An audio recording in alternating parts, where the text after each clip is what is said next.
One, two, three. Are we live? Okay, uh we should be We're on. live? Yeah, now we are. Okay. Hey guys, welcome to this debate. We're gonna have our two guests here, and we have a bunch of viewers over here. So our guests here today are going to be Man the Law and Metalpegasus. And who will be our moderators today? I don't know because nobody wanted to become a moderator, so for some stupid reason. So So who you're gonna wants to be be the a moderator? moderator. Say aye. You're Aye. you're gonna be the moderator, Falcone, because Aye. Alright. Go on. Okay. Me and Leftism today are going to be it. Yes. So Okay. introduce yourselves. You go first. Mandalore, you go first. Oh, never mind. all right. Metalpegasus, Yeah. you go So first. I'm Metalpegasus. I'm a socialist. I live in the U.S. right now. I was born in China. Not much else to say. So hi. My name is Man in the Wall. I'm a social democrat. On my YouTube channel, I go after historical revisionism, and I am both the one good social democrat in the tanky sphere, and I'm also the bane of tanky sphere, depending on who you ask. And I'm looking forward to having this conversation with you. All right. Okay. So I imagine we'll have a number of things to talk about. Hold up. So, Is everyone muted that should be muted since this debate's about to start now? So everyone except the moderator should be muted. I think everyone's Yeah, we're muted. fine. Go on. Okay, good. Let's start. Okay. So, you're Chinese American, yes? I would call myself Chinese. I just live in America. Yeah. Oh, okay. I had been told by people in the Discord server that we're in, and just people who wanted us to debate, that you're something of a dengist or a advocate for the system that we have in modern China. Is that true, or have I been misled? Let me put it this way. The system of economics that currently exists in modern China, I believe, is the best historical outcome, given what both the party and what the people wanted, even though it is obviously not the only outcome. In the sense that, obviously China would have preferred a slightly different path, but given the constraints of international politics, it is the best path that, given the constraints that could have been chosen, and I'm fairly proud of what it has accomplished. All right. Would you consider China socialist? Would I consider it what? Would you consider China socialist? Socialist. Okay. China is building socialism. We're on the socialist road. Have we completed the socialist construction? No. But we are building our way to it. I'm not entirely sure if I agree with that, because I feel like I feel like, I have many issues with the way Mao Zedong conducted a lot of things, from his from what he did to Tibet to a lot of the mistakes made in the Great Leap Forward and the Cultural Revolution. But I can say that, if nothing else, I think that Mao was trying to build some kind of socialism, at least in the way that he saw it.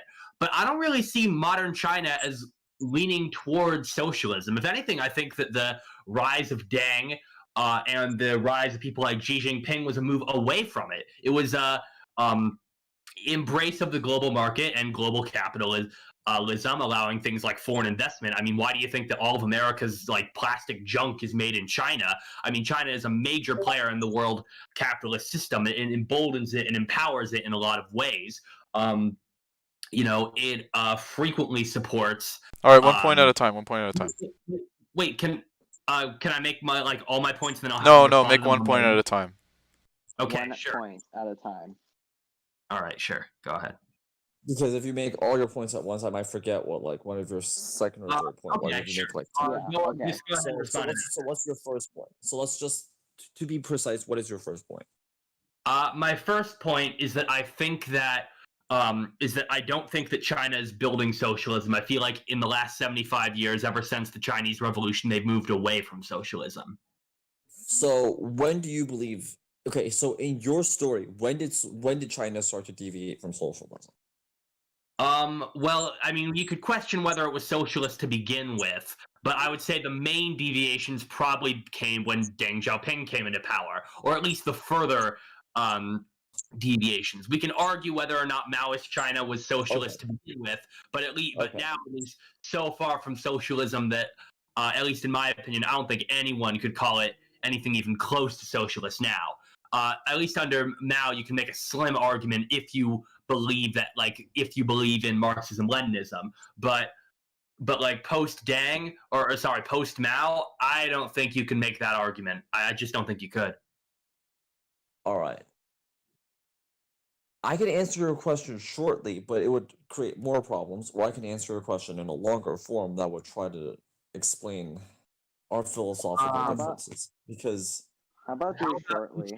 How about you do it shortly? Because I was constrained as well. All right. So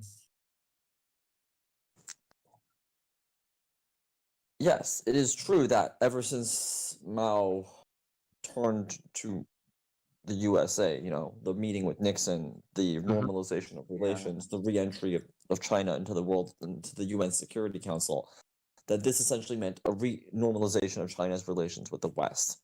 And yes, in this process, this was a process of rebuilding and mutual compromise.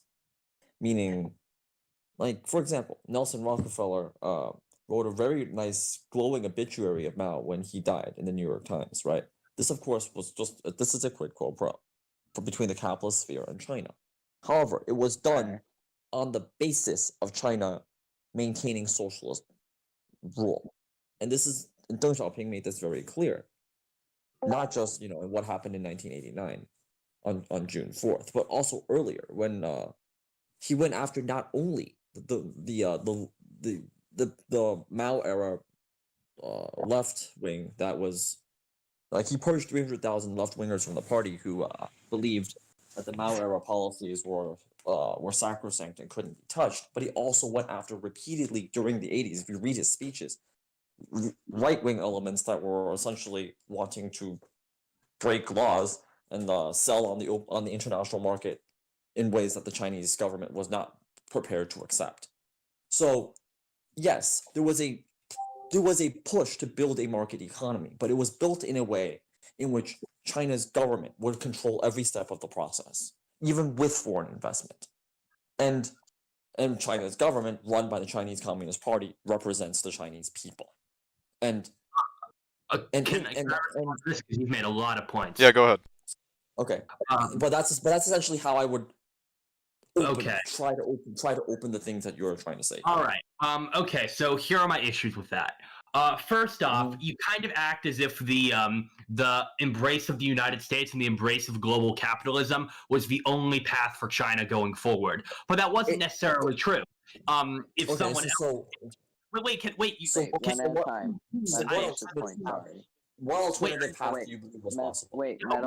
Metal, you can speak. Wait, Metalpegasus. Oh wait, let him finish. I didn't interrupt you when you were. Sorry. Okay. So first off, the point about that wasn't the only option that they had. If when Mao died, someone else besides Deng had replaced them, they could have, for example, maintained or rebuilt their fractured relationship with the Soviet Union and reincorporated themselves into the broader communist sphere rather than just going at it on their own. If anything, that probably would have been more beneficial for, I guess, what you could consider socialism, at least more so socialism in the form of traditional Marxism-Leninism, in that, like, the two big communist powers being united would have posed a more significant threat to Western capitalism. And as far as the other stuff, so as far as the state manages foreign investment, well, okay, but I don't really see how that's that's still moving away towards socialism. Just because the government has influence doesn't mean that that's socialist. I mean, that's literally the socialism is when the government does stuff meme. Okay, so there's two problems with that argument, and But let's start with the historical one. You said, why didn't we ally with the Soviet Union? Are you aware of what happened in 1969? Okay, well, actually, no, let's start back before then. Mao, despite his slight disagreements with Stalin over territorial issues like Mongolia, Manchuria, for the most part, Mao and Stalin had a nice working relationship, and you saw this in our cooperation during the war, despite the initial misgivings. When Stalin died and Khrushchev came to power, Mao made it very clear that he did not believe Khrushchev represented socialism. He represented a form of revisionism, just because of the way he attacked Stalin and because of his essentially mucking up of the Soviet economic system. He understood that by doing this, it would essentially create weaknesses in the Soviet economic system that capitalists could exploit. And he understood that the reason why this happened is because inside the Soviet Union was still the remnants of capitalist classes and capitalist thinking. So as a result, the Soviet Union's reply to this was to cancel all of their economic and technical assistance to China, and they pulled out all their experts. And this was in 1959 when this happened. So what this also meant was that China was no longer protected by the Soviet nuclear umbrella. This is why Mao, for example, was so confident in our war in 1950 against the Americans in Korea, because he understood we had the protection of the Soviet nuclear umbrella if anything really were to escalate. But now we didn't have that, so China was forced to develop our own nuclear weapon. We did this in 1964. We were the North Korea of the 1960s. We were diplomatically isolated from both superpowers. And you have to understand, ever since the Americans like to call this a draw, but technically they lost. Ever since their loss in Korea, they've been planning on nuking Chinese cities. They've been drawing up independent plans to nuke Chinese cities. And after China built our own nuke, the Soviets were planning on firing ICBMs at our cities as well. And in this process, the Soviet Union and America had a secret underground diplomatic relationship for joint attack on China. And we knew this, but we couldn't do much about it. As part of their plans, they planned on essentially launching a joint attack where the Red Army would create a provocation in northern China, the PLA would respond, and the Americans would follow up with their bombers. And that's what happened in 1969. This was part of the plan. However, China defeated them. We actually, we at least inflicted sufficient casualties to the Red Army that they no longer wished to engage in this attack. However, the Americans had a backup plan for this diplomatically. The Soviets did not. The Americans decided they were going to use the Soviet attack on us as an excuse to pull China closer to the American sphere of influence, which is, how Kissinger secretly was visiting China, revealing CIA documents of how the Soviets were planning on nuking us, all of that, right? This was intended to build trust with China. But the thing is, the Soviets but we understood that if we turned down the American deal, it's very likely the Americans would go back to their original plan of a joint attack. This is why, from our point of view, we didn't really have much choice, because we understood that if we antagonized both superpowers, there could be a time where they could unite, they could jointly take us out. And that would be very dangerous. So we had to ally with one of the superpowers to ensure survival, because we were militarily the weaker party. And okay, can I respond to this? in that situation, since we had just fought the Soviets, it seems rational to support the Americans. Yeah, you can. Okay. So two things. One, by your logic, the conflict with the Soviet Union, if Mao Zedong had not been so hostile to, by your own logic, or at least by ML logic, if Mao had not been so hostile to Khrushchev as to suspend relations and proclaim that he himself was and he only was the true leader of the communist world, then the conflicts between that forced China to make those that deal with America likely would not have happened. And also, as far as if you have to make peace with either the United States or the Soviet Union, even if you had fought a border conflict, it probably makes more sense. Again, by the ML logic, I feel weird in this debate because I'm basically using ML logic for most of my arguments, but I feel like they stand nonetheless. Wouldn't you want to make? Wait, can I finish? Wouldn't you want to make the deal with the worker state that, while you may feel has been degenerated, is at the very least a worker state as opposed to just a state that's the outright bulwark and global representative of capitalism. Like, that just doesn't make a whole lot of sense from a strategic and ideological perspective, you know? Well, okay, now you could say your point. okay. Metalpegasus. Here's the part about ML logic or ML theory that that has always been okay. There's two things we have to separate here. First, obviously, as two of the first socialist states, both the Soviet Union and China did not create a functional international policy based off of actual socialist principles. Instead, we just inherited the geopolitics and thinking of the previous regimes. You know, the Chinese traditional idea that, you know, you should be harsh on your neighbors and be friendly to your countries further away. That's traditional Chinese understanding of geopolitics, right? And then, of course, the Soviet Union also inherited some of the ideas from the Tsarists, from Tsarist Russia. The idea, for example, that they had the legitimate right to meddle in the affairs of, let's say, Mongolia, or that they're, you know, despite, you know, Lenin agreed, for example, that the territories, Wait, one at a time. the territories of Vladivostok, you know, that whole area, it was actually taken unfairly from the Qing government, right? And the Qing, and you know, and he signed a deal with the nationalist government, with Lenin, that such an area would be returned to the nationalist government once the nationalist government actually will stabilize China.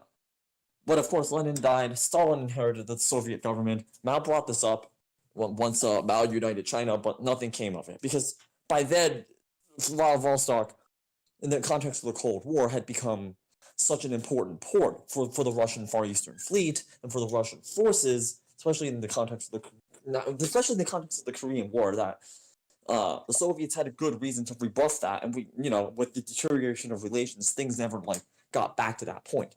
Obviously, this is a failure of international diplomacy on if you care about building an international diplomatic system based off of socialist principles. But again, these both of our states were formed rather early in the process, right? We were essentially pioneers. We were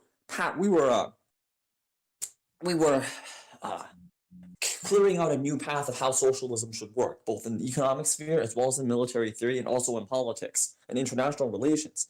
And initially, we didn't do a good job because we were basing off of previous non-socialist models, because that's all we had. And to be fair, why did the Americans under NATO do better? Because the Americans had a much easier system.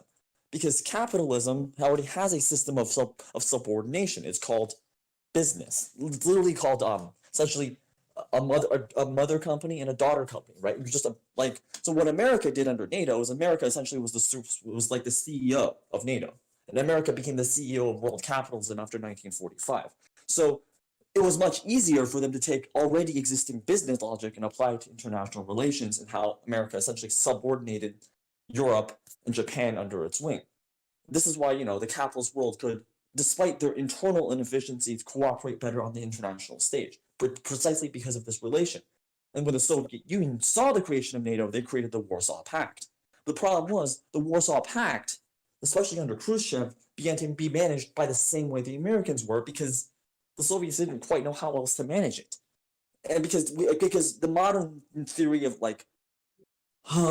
in Chinese we call this in other words, we call this in modern Chinese, in other words, the diplomatic, think of the diplomatic ideas behind One Belt, One Road that Xi Jinping is creating. The idea of no matter how big of a nation that you are, no matter what you produce, we're all equals when it comes to on the table of international diplomacy, right?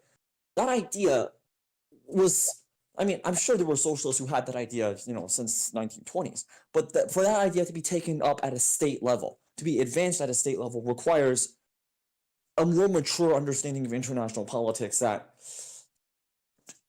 wasn't there at the time. Do you understand? It's like, we can criticize our ancestors for the mistakes, for the things they didn't do, but in many cases, they didn't have an idea how to do this. So, and initially, there wasn't that idea of how to do this, which is why when Mao criticized the Warsaw Pact and criticized the way the Soviet Union was micromanaging it, because it was very much like the way the Americans were micromanaging it, Mao had a point. But the problem was, we couldn't really provide a better alternative either that was credible, because at the time, China's economic, diplomatic, and military power was too weak. We couldn't really influence that system, which is why. Okay. And again, you're taking what you're saying. What about ML theory? Why didn't you do it this way? Here's the problem. Like I said, there's constraints here. If you're going to say, you can say, but why did you antagonize Khrushchev that bad? Why didn't you just be more conciliatory? Here's the problem. China built ourselves, modern China, communist China, we built ourselves on not being conciliatory to foreign powers, because the history of China for the last 100 years was repeated humiliation by larger powers, no matter in what name they came, right? They came first in the name of religion and profits, then they came in the name of imperialism and white supremacy. They came in all kinds of names.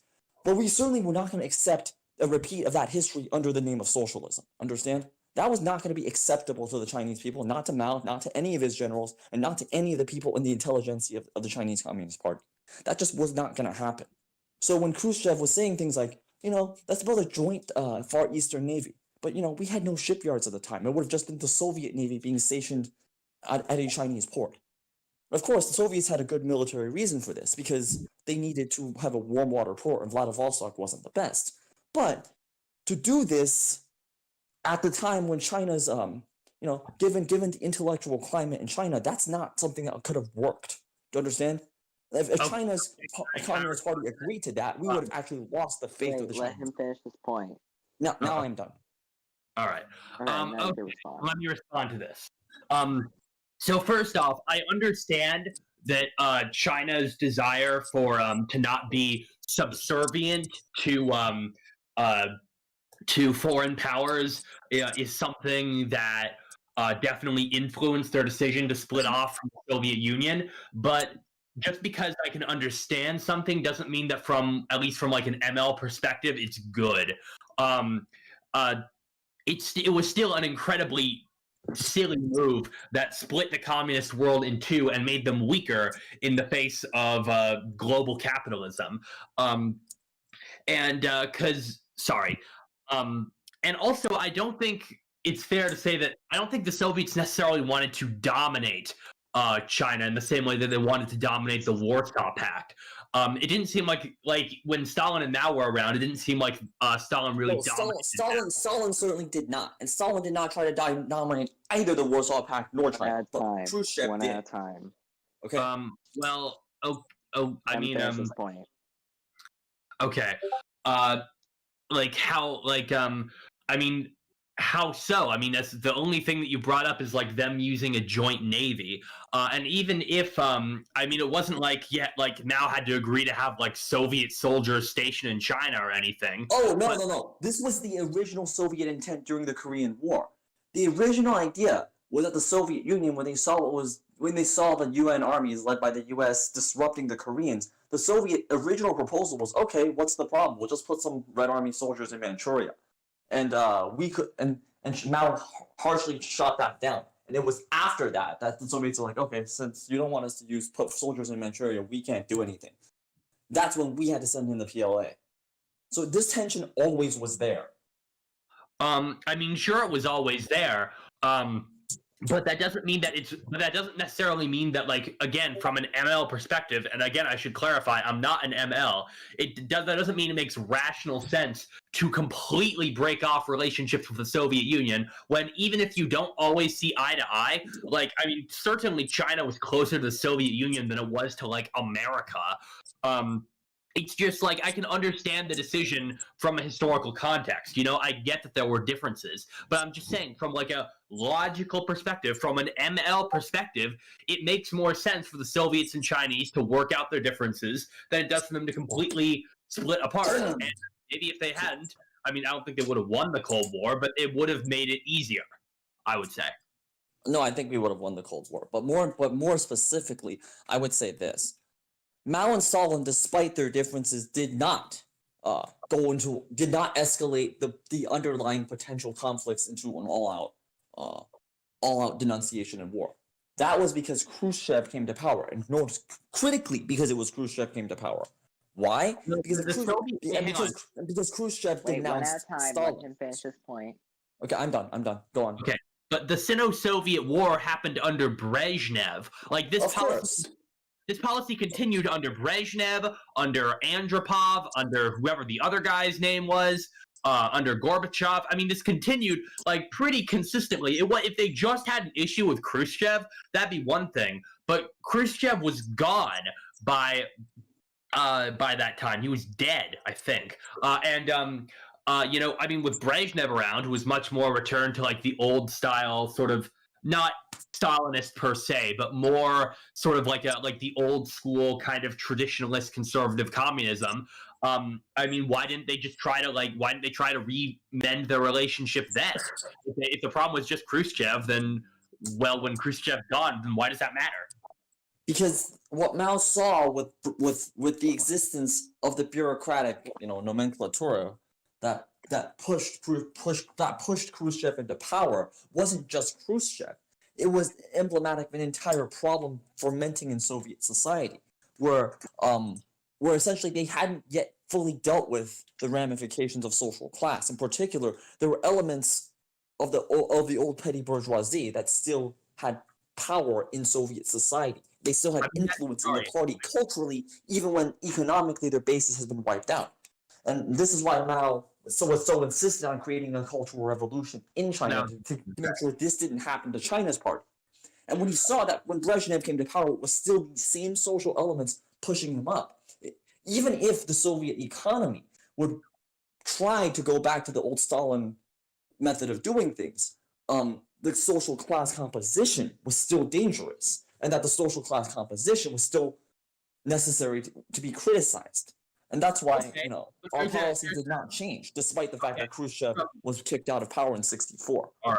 So from an ML perspective, I mean, obviously you can still criticize like the Soviet power and the way that the system exists, but like again, would you rather ally yourself with a degenerated worker state or the West? At least, like again, from ML logic. And also the other thing is that like you could very much argue. Wait, can I finish? Is it still very much argue is that like you mentioned that kind of part, clique sort of structure existed under Mao. It definitely existed after Mao with Deng and shit, and it especially nowadays with like the party clique and the way that almost the party had become a sort of new ruling class, both in the Soviet Union and China. And even Mao himself definitely, with his inner circle, definitely contributed to that in his own way. Okay. Have you read what Mao said about Khrushchev, about what created the party cliques? The problem wasn't necessarily that there were people who disagreed with each other in the party. It was that these people who had formed that clique disagreed with the fundamental economic conception of socialism in general. That was the problem. If you have a clique in the party, but they all support socialism, that's fine. The problem is that, if you have a clique in the party that does not support socialism and is openly, essentially, tinkering with or overly politicizing the economic basis of the Soviet Union to the point where whether or not something functions is dependent on politics rather than on competence or economic performance or efficiency or doing the job that the people want, right? Which is what happened under Khrushchev, which also continued under Brezhnev. That is what's dangerous to socialism, because then the system isn't actually getting built. Instead, if somebody is not doing anything, or worse, they're stealing money from the people, but they're loyalists of the existing government, they'll get a free pass. And the thing is, this is a problem, I guess, of bureaucratic systems in general. However, the fact is, you still have to solve it. And the fact is, there is still a social class relation of why this happens. It's not because some people get automatically corrupt because they have power. No, it's because starting with the coalition that formed the Bolshevik Party to begin with, and then the way it was carried forward through the Stalin years, and just like it was never properly dealt with in the party or in society as a whole. So, these people on average having higher levels of education, on average having higher levels of status within the party, were able to manipulate their positions to essentially create more people like themselves. And that's what happened. Okay. And I was like, this is dangerous, and this reflects petty bourgeois thinking in the culture, in the superstructure, even when much of their economic base had already been removed. Which is why they had to be dealt with by the party and also by the people, not just by the party. It had to be dealt with by the people as well. As in, the people had to reject this kind of thinking outright. Because if it was just the party, if it was just an administrative action, it would not work. This is why Mao created the Cultural Revolution to begin with. Of course, there were excesses, things went too far, there were some things that were completely not fitting the material conditions at the time of China, but that was the motivation behind it, especially after the failure of the Great Leap Forward. That's why Mao essentially took some of the economic ideas of the Great Leap Forward and mixed it with more popular management, which is what the Cultural Revolution was. Okay, here's the thing. When it comes to like party cliques and all this stuff, I actually completely agree with you. Wait. Did you finish your point? Yes, I did. Metalpegasus? Yes, I did. Okay, good. Yes, I did. Now you Thing can is, start talking. stuff, like I said, I'm a social democrat. I think that this is one of the big problems with like Marxism, Leninism, and the idea of creating a vanguard in general. What I'm more saying is that, like, while I agree with all of your critiques, and basically everything you just said, what I was saying was that, like, from an ML perspective, you'd still probably rather want to ally with that than you would with, like, global capitalism. But if we can get away from that for a little bit, because I kind of feel like we're arguing in circles a bit, my main issue is that, like, even if that's your concern, and that is a legitimate concern, that didn't really change when Mao died. Like, with the Deng Xiaoping era and now into, like, modern China, if anything, the issue of like party cliques and sort of the party becoming the new ruling class, it's become even worse, especially now that there's more capital in the country, and now state-owned businesses basically function like the same way as like any other capital. So your argument, if I were to sum it up in 2 words, is that China is state capitalist. Is that what you're saying? I couldn't hear what you were saying. Mind if I finish my point? Do you believe China is state capitalist? Is that what you're trying to say? Finish his point, sorry. I do believe that China is state capitalist. I also believe that, like, under Mao it was state capitalist, but now it is much more state capitalist. Okay. All right. It's weird. So let me explode your second point first about ML logic. First of all, you have to understand something about Marx. In other words, why did Lenin create his theory to begin with? Because it was a problem in traditional Marxism, namely the stages conception of history, that said, if the country is not yet capitalist, they have to be capitalist first, and then they can become socialist. The problem was, if you did that, the majority of the Russian people would have died already in the process, or they would undergo through far more horrors than if you had just built the socialist state immediately. Especially, at the end of World War I, where Russia was the weakest link on the world capitalist supply chain, and any revolution there would have been a left-wing revolution. Lenin decided to go for the Maximal program, and was this a deviation from socialism as it was understood by Karl Kautsky in the Second International? Sure. But the thing is, socialism calls ourselves scientific. Marxism calls ourselves scientific socialism. Why? Because we are capable of changing our theory to match real conditions. And that's what, like a scientist, testing his newest theory against nature sees more and more nuance. It's the same thing. So when Lenin did that, it was a revision on Marx, but it was a necessary one to fit modern conditions. And what I'm saying is that if the traditional theory says, oh, we should have solidarity with all other socialist states, but we are in an effective position where, one socialist state is clearly much bigger and stronger than the other, and is currently led by somebody who is not very friendly towards the other socialist state. Well, what can you do? Theory says one thing, but if you were a member of the weaker state and you were to actually follow what theory says in practice, you would actually end up in a much worse position than if you maintained your own independence. So yes, in theory, we should have united. But if the fact that we did not, it's one of those geopolitical constraints I was talking about earlier.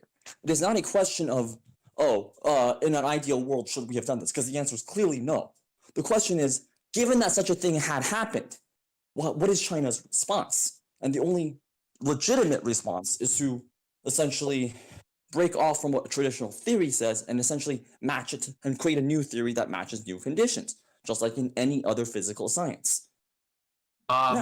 Okay, so let me finish something else. Then you're talking about how the party's an even bigger ruling class under Deng. And that it's more, and ever since it's been more and more of a out of control bureaucracy that essentially is running a state capitalist system. Okay. Yes. All right, let's talk about that. So now we're talking about modern China. We're no longer in the Maoist era. So we have to understand that the policy taken by the party was an evolving approach to a capitalist system that initially many of them did not really understand. Why? Because the theory of how capitalism works, as written not just by Marx, but also by Lenin, it's not that it's obsolete, it's not, but that capitalism, due to the way American unilateralism worked, but also the decline of American capitalism, with the neoliberal revolution and all that, it essentially created a unique period in capitalism where our traditional theory presupposed conditions that more resembled World War I than the modern era. So we had to essentially recreate a modern Marxist theory that would describe the modern world of the actual capitalist system. What do I mean by this? Well, first of all, there was in the time from 1945 to 75, in other words, the period before the Bretton Woods system collapsed, the period of the Bretton Woods system, America was essentially the world CEO of capitalism. It was the CEO of NATO, and essentially it coordinated the development of the entire Western capitalist world. Now, this collapsed because America, it collapsed due to a number of reasons, but one of them being the Vietnam War, but it collapsed. So as a result, America switched tactics, and they said, okay, so long as somewhere in the world markets are growing fast, so long as somewhere in the world GDP growth is high, then America will be able to profit, because they still kept dollar supremacy, even though they began to slowly disengage themselves from managing the economies. 什么？不行，我现在穿那么少，没办法。So they began to slowly disengage themselves from controlling the economies of, let's say, Germany or Japan, but they still controlled their foreign policy, right? This essentially because they understood they could no longer do so, as in such economies now in terms of not total industrial output, but in terms of high tech output, they were already in many areas exceeding America. So they couldn't control them anymore. So China was entering, and of course this was part of the neoliberal revolution, right?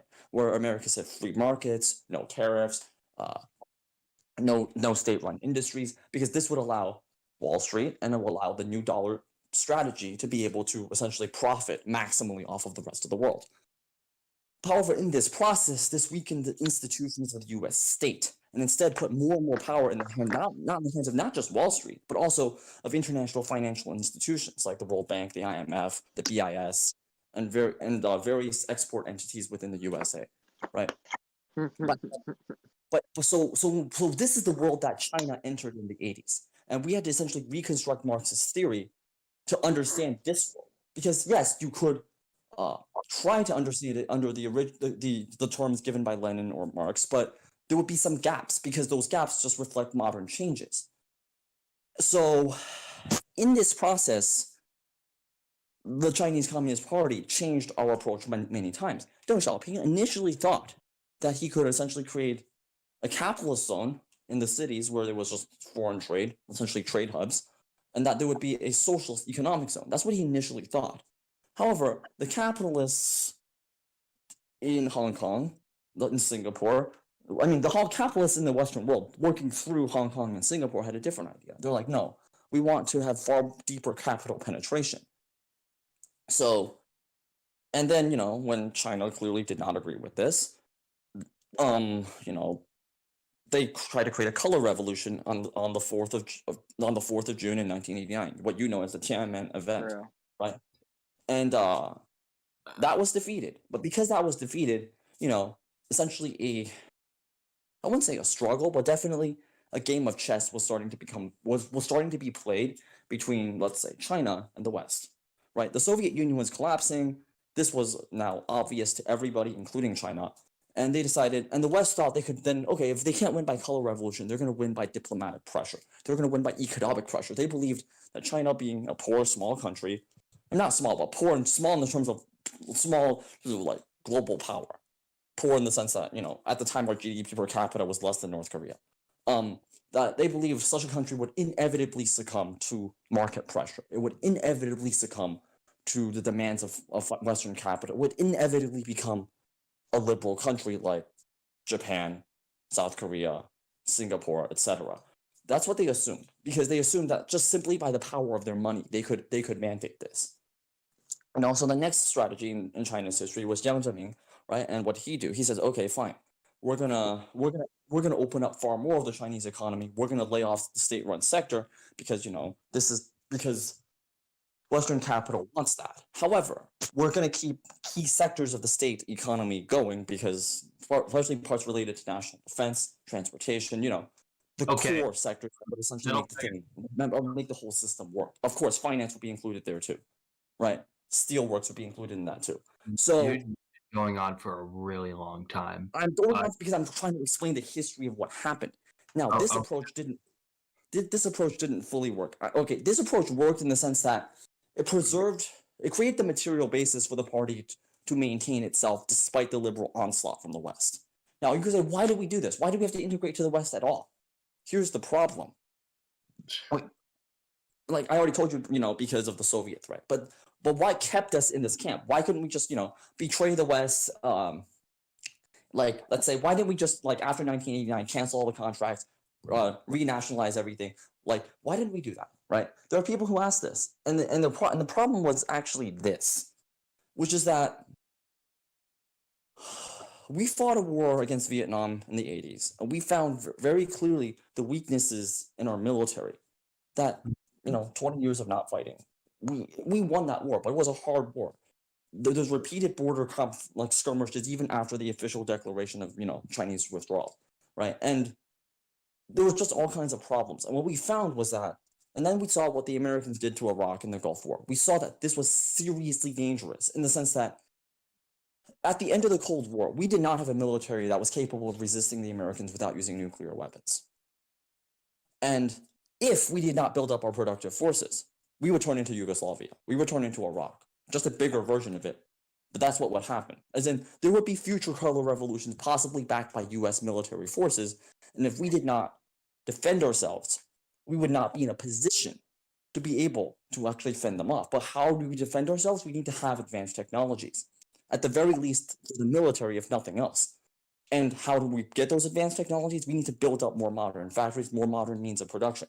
And who was the only one who had those technologies at the time? The Soviet Union was collapsing. The Soviet Union actually didn't have many of these technologies themselves. The only place we could have gotten them was from the West. So then again, this is not something any socialist wants to do. Given a truly ideal world, none of us would have chosen this option. But if this is the only way to ensure survival, this is what we will do. We will learn from the West. We will take whatever technology is necessary. We will build up a modern, powerful China that at the very least can resist this kind of attack. And I have to understand another problem, ideological pressure. The Americans were doing the same thing to us they were doing to the Soviet Union. And there were tons of Chinese intellectuals in the 80s and 90s who, after going to the West became truly enamored of the liberal system. And we understood these kinds of people would only grow and grow, and the only way we could, and yeah, you could put them all in jail, send them all to re-education, you could do that. But the thing is, that's not why they are growing. They are growing because the material difference between between what we can produce and what they can produce is too high. The only way to be able to defeat this kind of trend, besides ideological education, is to create a system in which our ideological education can be believed. And how do we do that? Well, advance the productive forces to the point where their model can no longer attract anyone, where their lives can no longer fool anyone, because you can look at modern China and say, we did better than you, or our system is at least as good as yours, so we don't need to go to America, we don't need to go to London, we don't have to go to Australia. And that's essentially what modern China did, and I don't see anything wrong with any of that. It secured the socialist system. It secured the future of the Chinese people. It made sure that we weren't under color revolution leadership. What's there not to like? You said a lot of stuff, and I need to respond to it. Okay, I'm sorry. Okay. So, but this is just one I'm going to go for a while too, because you went for a really long time. Good. Okay. So I'm skeptical of the idea that China would have ended up into like a Yugoslavia or Iraq style situation for several reasons. One is that China has nukes. Two is that China has the biggest population in the world. Three is that China is not like Yugoslavia and that it doesn't have. I mean, I guess there's Tibet and the Uyghurs, but it doesn't have like a million different ethnic groups who all want independence and was only really being held together by one guy. And if you remove that guy, it just all falls apart, which is what happened to Yugoslavia. I don't think the U.S. would ever really want to go to war with China, if only for the nukes, and also because a conflict that large and destructive, it would not be worth it for them. They would not want to chew their teeth out on something that destructive. They're more interested in fighting like little wars with countries with natural resources that they can exploit the shit out of, like Iraq and Afghanistan, or comparatively little wars, I should say. So I don't think China was ever really at risk of becoming like the U.S. Second, you sort of say how like Tiananmen Square was like a color revolution, but from everything that I've read about Tiananmen Square, it seems like it was the exact opposite. Many of the people who were there were like Mao-style socialists who wanted who were dissatisfied with the market reforms of Deng Xiaoping. A lot of them were in favor of a more liberal democratic system, but that is true. But they were not in favor of many of them were not in favor of like capitalism or market liberalization. In fact, a lot of them were criticizing the government for that very reason. I mean, there's a reason that all this stuff took place under someone like Deng Xiaoping, who was supposed to be, a reformer and shit.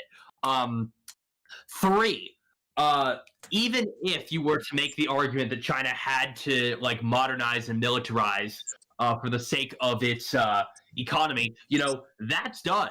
That's happened. China has one of the biggest militaries on the planet. Not as big as the U.S. is, obviously, but it has global reach.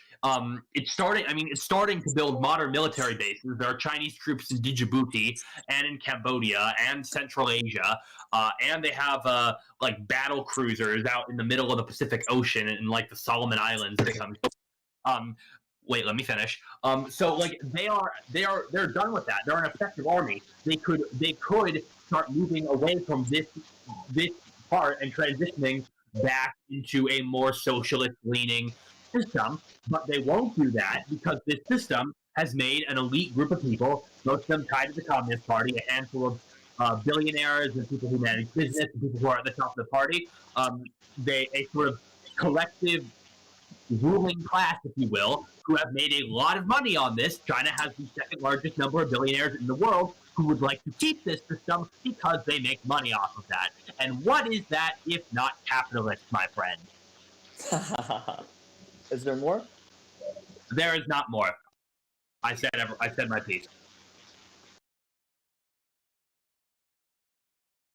What's that? Wait. Harold Sullivan, can you mute that? Can you mute that? Because you're making static noises. I'll mute him. Don't worry. Okay. Because I'm technically a channel mod, I can do that. All right. Okay. So.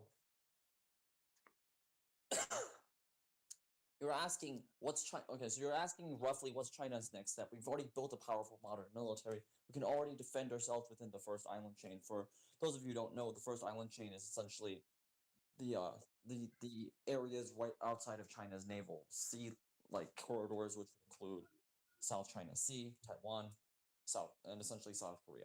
We are capable of like pretty much pounding the U.S. Air Force and Navy if they were to enter that area, if we really wanted to. That's true. The issue, if you're asking me, why don't we, focus more on peace or focus more on demilitarization or essentially not putting such a heavy national defense focus. The thing is not heavy national defense focus. Also scaling down the capitalist and market aspects of it, at least by an ML logic. Okay. So let me continue about what's going on here. What China's plan is actually this. Well, as long as the U.S. empire and dollar supremacy still exists, China needs to continue to build. However, the next step is not a military step; it's an economic step. where China, through One Belt, One Road, through all of our trade links across the world, will just jointly drop the dollar. And that itself, by itself, will crush the US empire. Because if you're continuing to print dollars, but no one's using dollars for world trade anymore, all the dollars you print will then flood back into the US economy, causing hyperinflation. And it doesn't, and no matter how strong the US military is, if you can't pay them, they're not going to fight. If they can't afford to buy gasoline, if they can't afford to like buy shipping parts, they won't be able to fight, no matter how big the US military is, no matter how many bases they have, no matter how many bombers and carriers they have. And that's essentially China's plan. The next step is economic. And after that, will China rebuild a more modern socialist infrastructure, more modern socialist political system? I guess that's the future. I can't tell. But given the plans of what is being written by Xi Jinping and the Chinese Communist Party, I have no reason to doubt that that won't be the case. In other words, I have every reason to expect that, the next 20 years will be building socialist consciousness, building socialist enterprises, but doing so with modern technology, doing so with big data, doing so with AI. And I don't mean using AI to replace workers. I mean using it to essentially make the planned economy not have any of the flaws of the 1960s in the Soviet Union. That is essentially China's future. Okay, can I respond to these points? Mm-hmm. Yes. Okay, so first off, with the belt, I mean, as far as the idea that, like, we're going to collapse the U.S. empire by creating, like, the Belt and Road, I don't know if that's necessarily true, because you can have a dominant military power that's not as much a dominant economic power. And I mean, the US still has the largest military in the world. Secondly, I don't think that I mean, okay, like if we destroy the US empire, great, but like we're replacing the US empire with another empire, which is the sort of because I mean, like what the Chinese is doing in the Belt and Road Initiative, this is unquestionably economic imperialism. It's the exact same kind of shit that the U.S. pulls with the fucking IMF and the World Bank. As far as loaning out to countries, and it's a little bit different. Well, actually, no, it's very similar. I mean, what like the IMF and World Bank does is that they go to developing countries, they give them loans in exchange for political favors. In this case, it's usually austerity. What China does is they go out, they go to developing countries, they give them loans, and exchange them on political favors, i.e., not recognizing Taiwan, being just generally politically and militarily aligned with China, the works. It's basically the same thing. It's really not all that different. So I don't really see, like, I agree that, like, the American economic empire is horrible. And a lot of the stuff that, like, American companies and American business have done in the third world is indefensible. But, like, I just feel like we're replacing one bad system with another. And then third, like, wait, can I make my third and final point? Yeah, of course. You've been going. Okay. My third point is that you seem to say, like, oh, well, after all of this is done, we'll build socialism. I feel like I hear this a lot. Like they were always saying this in the Soviet Union. Like, oh, we'll just defeat the capitalists and then we'll build true socialism. Like, oh, we'll do this thing and that thing and then we'll build true socialism. It's always something like there's always like a bunch of hurdles that you need to get before it. And it's like at a certain point, it's like, oh, you're the second largest economy in the world. You have one of the biggest GDPs in the world, one of the largest standing armies in the world. You're one of the most powerful nations on the planet, which is what China is right now. There's no reason that they couldn't make these steps to transition to stuff. Cuba is starting to do this. I have many issues with Cuba and the way that it's led, but it's starting to do the kind of economic measures that you would want in like a socialist society, as far as that kind of thing. And Cuba is under an embargo by the United States and sits 90 miles from its coastline. If it's able to do that, there's no goddamn reason that China can't, except, of course, for the fact that there's a very powerful elite group of people in China, the billionaire class, the people who are influenced them in the party, business managers, just generally what you can consider the Chinese big bourgeois, because they are bourgeois. There's no doubt about that, in both an economic sense and a political sense, who do not want this to happen because the market, the way that China has been running with its free markets, with its neoliberal exploitation via the Belt and Road Initiative, with its building up of its military, makes them a lot of money. And as I said previously, what is that if not capitalist? Wait, you mean not socialist, right? Not what? Oh, sorry. What if not socialist? My bad. Okay, that's All funny. right. Oh wow. Yeah. All right. So, let's look at your examples one by one. First, you were talking about Belt and Road. Okay.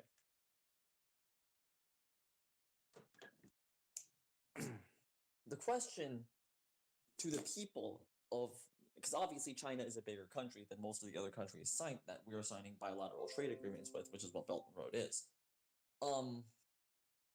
For those countries, why would they sign Belt and Road besides the fact they have huge debts and they don't want to borrow from the IMF?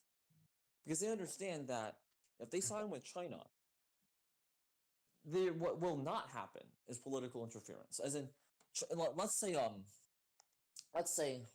like this happened in Malaysia, for example, right?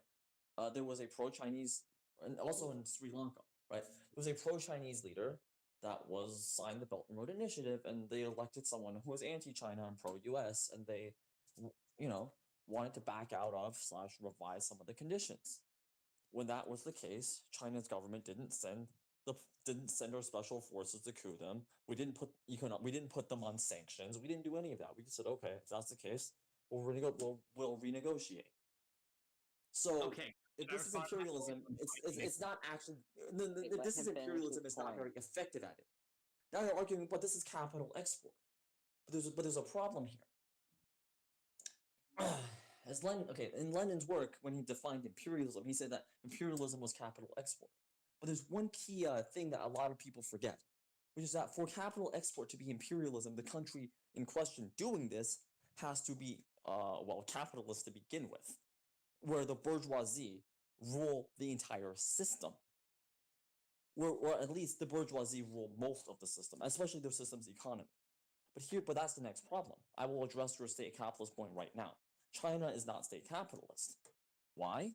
Because the large majority of China's businesses, the large portion of China's GDP's businesses are private.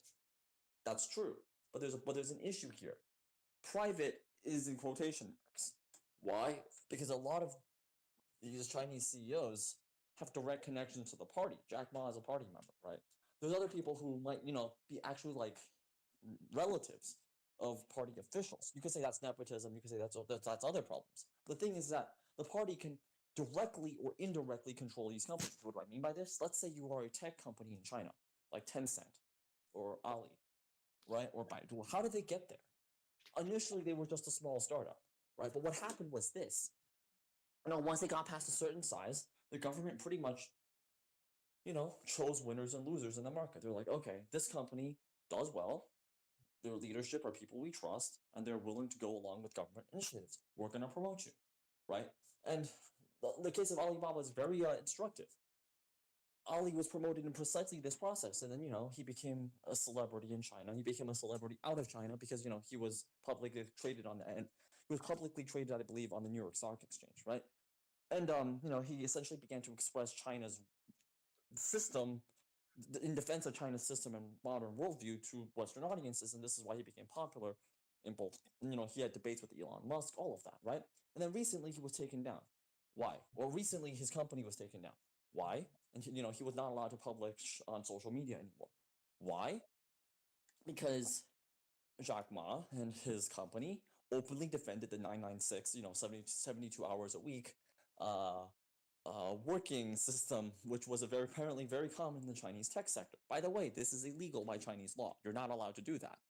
And by openly defending it and calling the people who opposed it lazy and worthless trash, the typical classist garbage, the government went after him. They took his privileges away and started investigating his company for violations of monopoly. Right? What this tells you is that ultimately the power is not in the hands of any capitalist in China. It is in the hands of the party, and the party is not preferential to any capitalist clique. In other words, not preferential to any given capitalist individual, any capitalist company, or any clique of capitalists. It is. I'm not saying it is above them. It is more like it oversees them. Do you see? The Chinese party is capable of the Chinese party is capable of choosing who wins, who loses, and also, and if you don't follow party dictates, it doesn't matter how big you are right now. You could be the biggest life insurance company in China. You could be someone as big as Alibaba. You could be as big as Jack Ma. You're still gonna get kicked out because you have to follow the rules.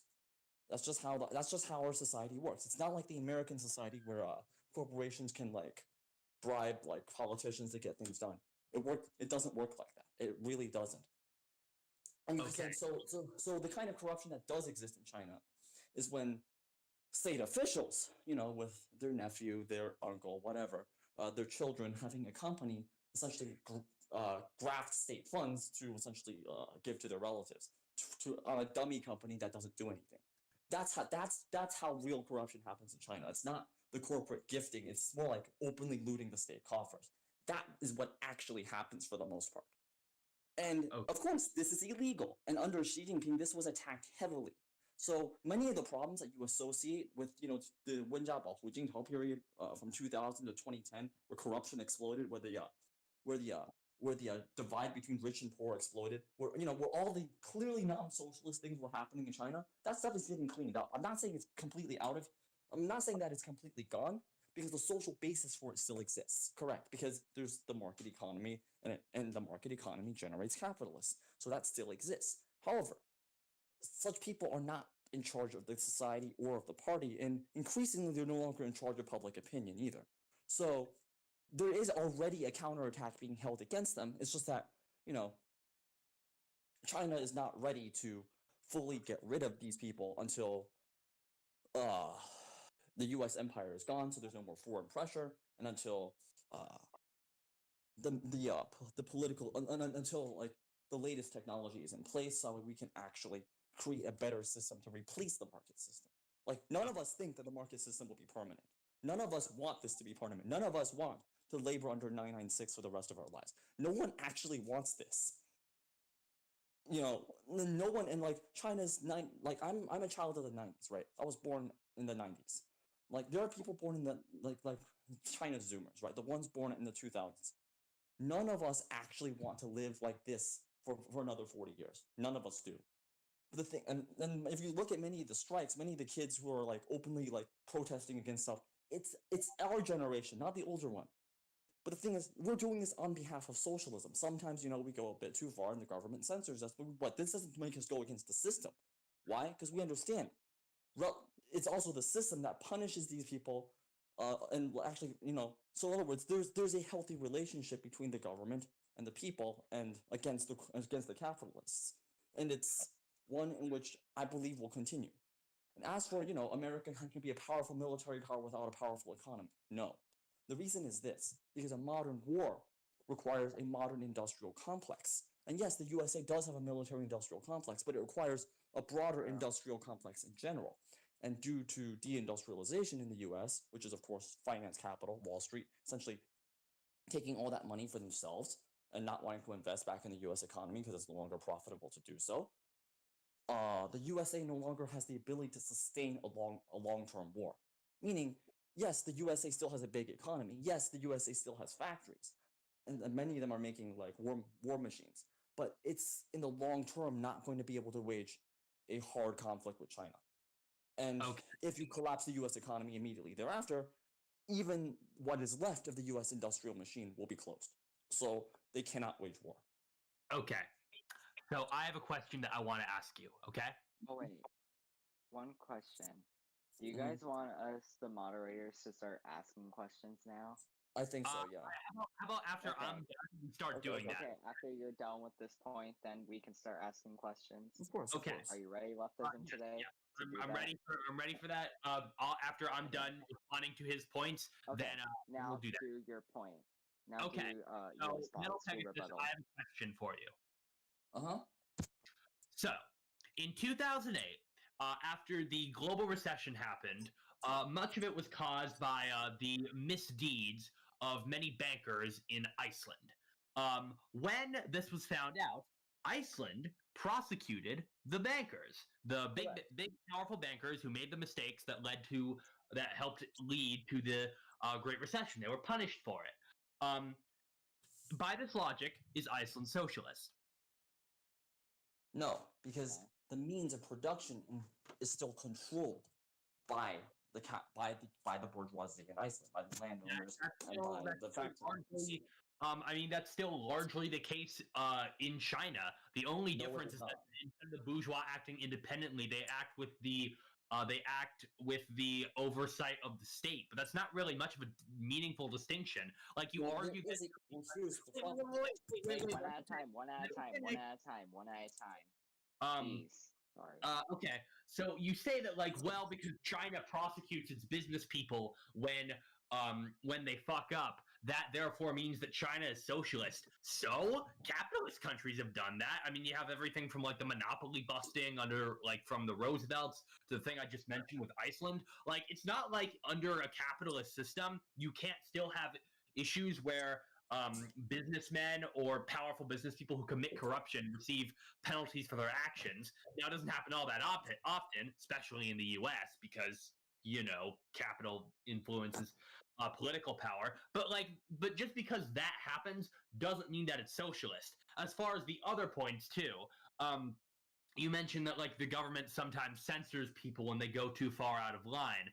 I don't know about you, but as someone who considers himself a libertarian leftist, I don't really like the idea of the government censoring people. I don't particularly like the idea of living in China and not being able to make memes about how Xi Jinping looks like Winnie the Pooh. I'm just not a big fan of that personally. I don't know. Maybe it's me. Okay, can I finish my other 2 points? The third point is that like you mentioned, when China doesn't overthrow governments when it doesn't like what they're doing. The only reason it doesn't do that is because it's not powerful enough to do that yet. Assuming that it becomes more powerful, I would bet every single dollar that I have that if they were in a more powerful state and they didn't have to worry about the U.S. as much, they would absolutely be cooing governments left and right who to agree with their economic principles. And the only reason that they don't is because they're not in the primary position of power. America is. As far as the point on military-industrial stuff, you're right. That was kind of dumb. But I stand by what I said as far as the fact we're really just destroying one economic and military empire and ultimately just going to replace it with another. And the last point was that, you said, was that you're arguing that you're basically, I feel with this, you're basically making the socialism is when the government does stuff meme. You're basically saying, well, because these corporations are owned by the state, that means that it's socialist. No, it doesn't. It's state capitalist, as in it's capitalist, but it's owned by the state. And that's not what socialism is, or at least not what it's supposed to be. Socialism is when the workers own the means of production, not when businesses are owned by the state. By that logic, you could probably remember a fascist government for socialists. Wait, can I interject a little bit here? Okay. Well, you're the mod. So if you're going to attack me, then I'd recommend you don't. Oh, I'm not going to attack. I'm going to say this as something as a mod, but I want to say as this. One, Huawei, I think that's how you pronounce the company's name. It's basically worker owned. It has a co-op. They have a worker co-op. The founder and head of Huawei only owns 1% of the country, 1% of the company. That's what I want to say. I'm done now. It's a cooperative that has a CEO. I'm not entirely sure if that's what a cooperative means. So he only owns 1% of the company. Okay, but he's still the guy in charge. He's still the one who's making the decision. It has a CEO. It has a CFO. I mean, it's basically democracy in the workplace. There. What? You know what? Okay, I'm not doing this. I'm not doing this again where I have a fight with the mod. Fight with the mod. I'm not gonna fight with you. I'm not gonna fight with you. I'm just giving you. Oh yeah, I know. Okay. Now. So when is it my turn to talk? Yes, it's your turn now, Metalpegasus. All right. So the argument. So where were we at? So the argument is socialism isn't when the government does stuff. Correct. It's more than that. But here's the thing: The biggest thing we have to understand, and I've said this before, but I'll emphasize it again. The socialism looks at the class character of the entire society, right? Both the means of production, meaning the factories, the workplaces, but also of the government itself. And if the class character of the government is socialist, then necessarily when it does things that are in favor of the working masses, it is helping advance socialism. Now, the reason why socialism is not when the government does stuff is in a social democracy, in a Western bourgeois democracy, is simple. Because under Western bourgeois democracy, the government by definition is the essentially the executive committee of the capitalist class. So of course, whenever it does stuff, it's not really doing socialism, and anyone who says that is just a libertarian idiot, right? But the thing is, that's only true under capitalist government. Now, of course, does this mean that anything that the Chinese government does is all socialist and that we can't criticize any of it because it's part of the necessary construction of the country? No, there's plenty of criticism in China. I will give you some examples. A lot of my friends on the left hate genetically modified crops because they understand this will destroy our national sovereignty in the sense that we will no longer be allowed to make our own crops. Instead, we'll be importing more stuff from America and from Monsanto. And there's a huge question about its safety. And China's Agricultural Bureau said this was okay. It greenlighted the process, and many of my friends have openly found evidence to the contrary, and they've publicized this online. Now, here's the thing: despite the fact they say this stuff, they're not censored. They're not told this is fake news. They're not told this is anti-scientific rumors for doing this because this is a legitimate debate to be had. So I'm not saying that. Do you see what I'm trying to say? There are people in China who have different views, and that's perfectly okay. As for the Winnie the Pooh thing, that's literally a meme on Reddit, and you have to understand why. Literally, searching for it in China will not get you banned. Nothing will happen to you. What happened though was this: there was a Hong Kong freedom protester, in other words, essentially a separatist, who supported that stuff, and they posted Winnie the Pooh memes, and they got banned. Not because Winnie the Pooh is bad, not because it makes Xi Jinping looks bad, but because the person doing this was a Hong Kong separatist. And of course, decide to make sympathy for themselves in the Western media. They created the fake news story that Winnie the Pooh was somehow banned in China. It wasn't. It was that they were banned in China, and they just equated the two because they wanted to make China look ridiculous to support their cause. That's how this happened. And this wasn't the recent Hong Kong protest. It was in the 2014 one. That's how this fake news meme got spread. Okay, and so in other words, the argument is that China is a capitalist. It is run by the party, and that the capitalists are essentially working through the party. If that's your argument, here's the problem though. If the capitalists are working with the party, that's true. Many capitalists do, but here's the problem: they are not the ones controlling the relationship. The party is. When a certain capitalist doesn't do what the state wants, they're gone. That tells you they're not in control. Strictly speaking, from a Marxist perspective, they are not the ruling class. Because you say, but what about the workers controlling the means of production? Well, here's the other thing. Okay, oh yeah, you said two things, right? Well, there's two things. First of all, if the workers and our rights are represented by the party, and the party is the vanguard party of the masses, then a state-run corporation is a worker-run corporation abstractly, the way, a representative democracy is just the abstraction of a direct democracy, because a direct democracy in many places is not practical, right? At least before the internet, right? And it's the same concept here, that if it's state-run, it is worker-run so long as the party running it, so long as the vanguard party running this state-run corporation is a party of the people. It is working for the interests of the working class, and there is nothing to say that the CCP is not. Second, can you guys hear me? Did I get blacked out? Nah, you're good. No, Okay. you're good. Okay, good. The second thing is that, like I said, so this addresses China's state sector. What about China's private sector, where clearly violations of labor have been going on for 30 years, right? Where they were essentially overworking people, where they're lying about their work record, where there was the suicide nets, the horrible environmental crises, and often they were bribing local officials to look the other way. All of this stuff was happening since the 90s. I'm not going to pretend none of that happened. All of that did happen. However, and obviously the Chinese government in many cases did not do enough because many local officials were very corrupt. However, here was the thing. Whenever things did get to the hands of the central, in other words, when things did reach the attention of Beijing, every single time, every one of these corporations were harshly dealt with, fined, or if the workers killed like the CEO, the government looked the other way. They didn't care. What this tells you is that our attitude towards the private sector doing this stuff is incredibly harsh. It's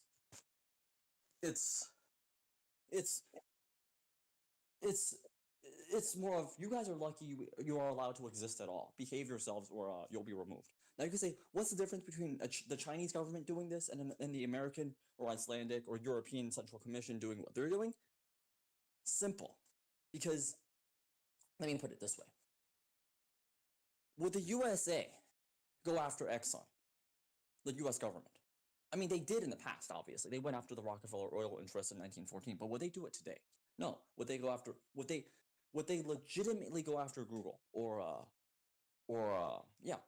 would they they tried to, yeah, but only because of the fake news thing, right? But would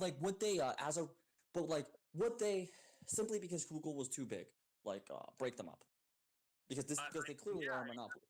That's a start, Can I respond to these points and then make my my closing statement? Of course. Okay, but thank you. I didn't actually finish all of the things that you brought up. Okay, go ahead with the others.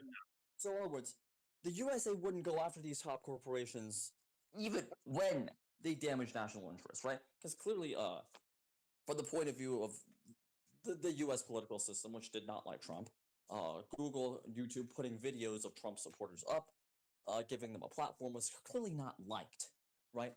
But the thing was, they didn't shut down Google. Why? Because Google is already has so much clout within the bourgeoisie and within Congress that you can't do that to them. Do you see what I'm trying to say? They're already too big to fail. Just like in 2006, the banks were too big to fail, right? But the thing is, China does not act this way. Jack Ma has one of the biggest companies in China. He was up until a couple months ago was the pride of everybody.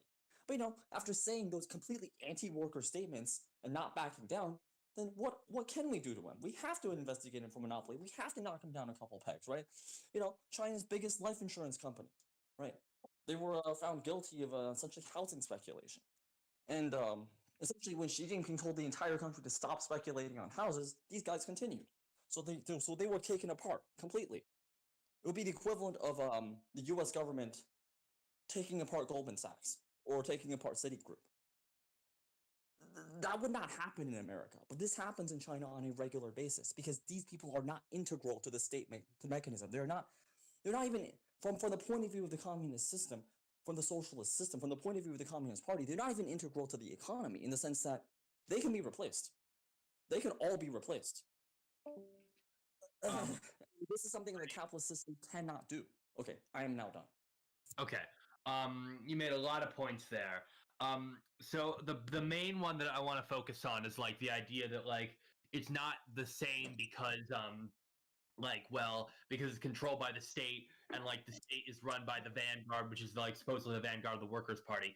This gets at my issue with vanguard parties in general. My issue is that I think generally they tend to become super well, yeah, as time goes on, you've mentioned this rightly, they tend to become super fucking corrupt. We saw this in the Soviet Union, we saw this in China, and we saw this in plenty of other countries. Vanguard parties, especially ones that don't really have any meaningful opposition, at least how opposition is allowed to take place within the process, tend to become super corrupt and super non-responsive to the interests of the people. Now, obviously, that all happens in representative democracy too. But that still happens under China. So I don't think the argument that it's supposedly a vanguard movement is really all that relevant in this case. As far as the Winnie the Pooh stuff, I mean, they were banning the Hong Kong protesters, but again, that gets at my issue, which is that even Hong Kong separatists should have the right to, as long as they're not inciting violence or threatening people, they should have the right to say their piece on China's media platforms. They shouldn't just like wantonly ban them, especially given that it's controlled by the state. As far as I'm concerned, that's a violation of most Hong Kongers' civil liberties.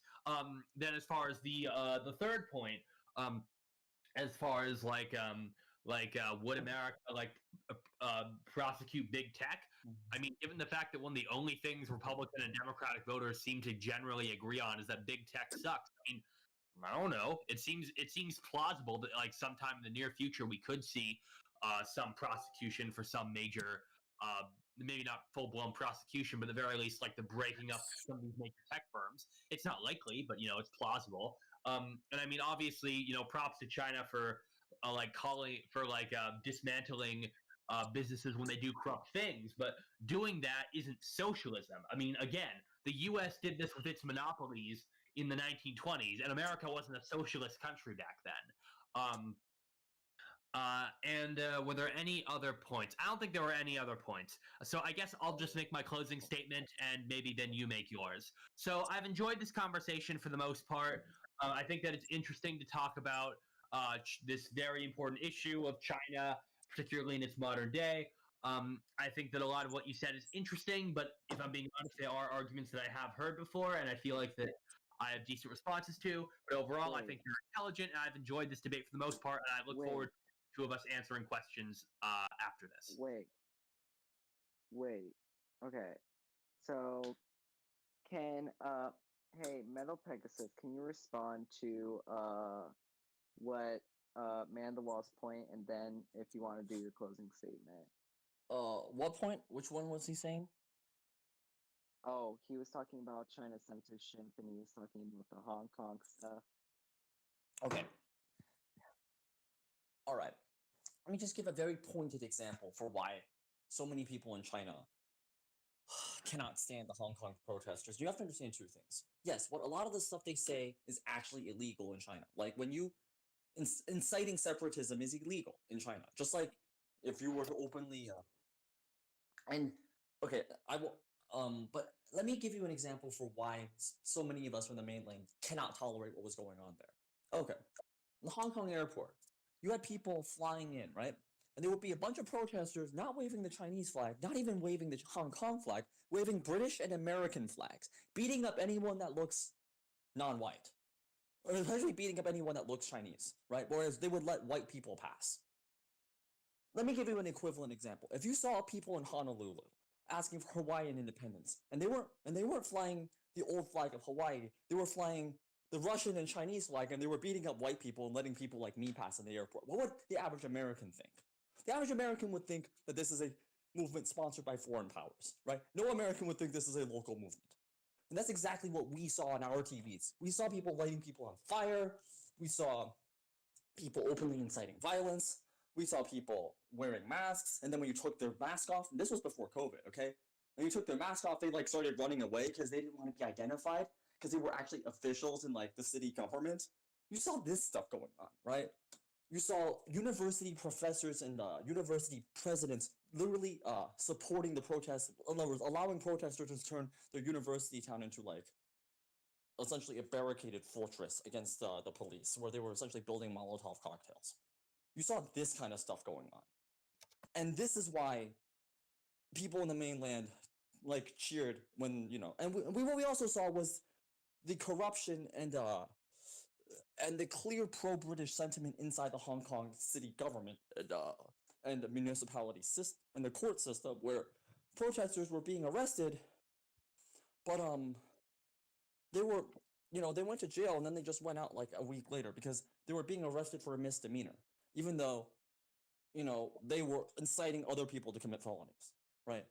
And this, now here's the thing, if they were tried in Shenzhen, or if they were tried in Beijing, or they were tried in Guangzhou, they would be this is 5 to 10 years in jail, right? This is what was outraging the rest of us.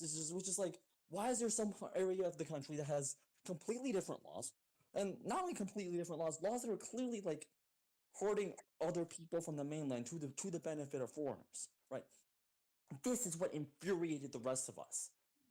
And I think if the equivalent thing was happening in the American South, where people were flying the flag of old Dixie and saying the South shall rise again, and like if you don't let us secede, if you don't let us pass our secession thing, we'll contact the Russian government or something. If you heard that, I think most Americans would understand there's just something seriously wrong, and this isn't just a local movement, right?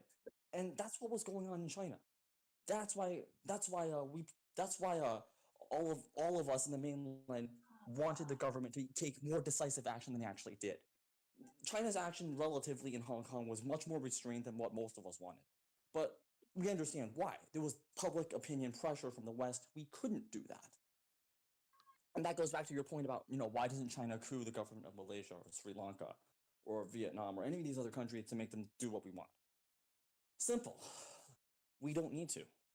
As in, it's simple. The matter is not, because the USA is there and there would be negative pressure and all that. Because look, if we were really afraid of negative pressure, we wouldn't be talking openly about wanting to use the military to take over Taiwan, right? We're openly talking about this, and this is because this has more than likes, and I would argue the majority of Chinese people actually support any means of unification with Taiwan, including military force, and this is openly being talked about. And if we were afraid of U.S. media pressure or the U.S. military, we wouldn't be talking about this. But then why does China not consider doing similar things to Malaysia or Singapore or Thailand or any of the other countries? Because we understand this has no benefit to us. As in, why these people, like, this is just a trade deal. This is just business. We don't need to getting ourselves this deeply involved benefits nobody. Not just because currently, the U.S. empire would love to create, a propaganda war. We will, and obviously we're not going to give them a propaganda victory. Not just because of that, but because in the long term, it's just. Let me explain this way. Why would a Chinese soldier in the PLA? Yeah, obviously you should follow orders, but why would he? Why should he die? Why should he die for Chinese capital in Thailand? Or die for Chinese capital in Malaysia, right? That doesn't make sense. And no one, this is something that you're not going to be able to convince anyone. And in other words, if the Chinese if the Communist Party did this, we would actually lose legitimacy. And that's why no one would do this, because it's literally a move that goes against our basic principles of, we were a nation that were bullied by other foreign imperial powers. They took away our country. They took away our money. They destroyed our future. They poisoned us with drugs. They interfered with our politics. So when we rise, we are not to do any of those things. We just because that would be a repudiation of what our ancestors fought for, right? And that propaganda is still very strong in China today. That sentiment is still very strong in China today, especially among the military. So I don't think most Chinese people would actually support things like this. And that's why I don't think, if the US leaves the Pacific, all of a sudden China's going to start creating a new empire. No, we're not. This isn't the Han Dynasty. This isn't the Qing Dynasty. We're not thinking of creating some ethno-state or this isn't the Japanese Empire. We're not like that. And why? Because we're not capitalist. And that's my closing statement. Thank you, everyone. Okay. How about I've already made my closing statement. LT and Falcon, good general, you want to just ask us all some questions? I mean, would you like me to respond to what he said? Because I can't respond to it. Or would you like to just ask the questions? Guys? We'll ask questions. LT, Leftism Today, do you want to ask a question? Leftism Today, are you there? Hello? LT. Come on. Wake up. Are you there? Hello? Okay, Maybe. well, here, I can briefly respond to what Metalpegasus said. So as far as the Hong Kong stuff, you wanted them to crack down even more. I mean, I do know that there were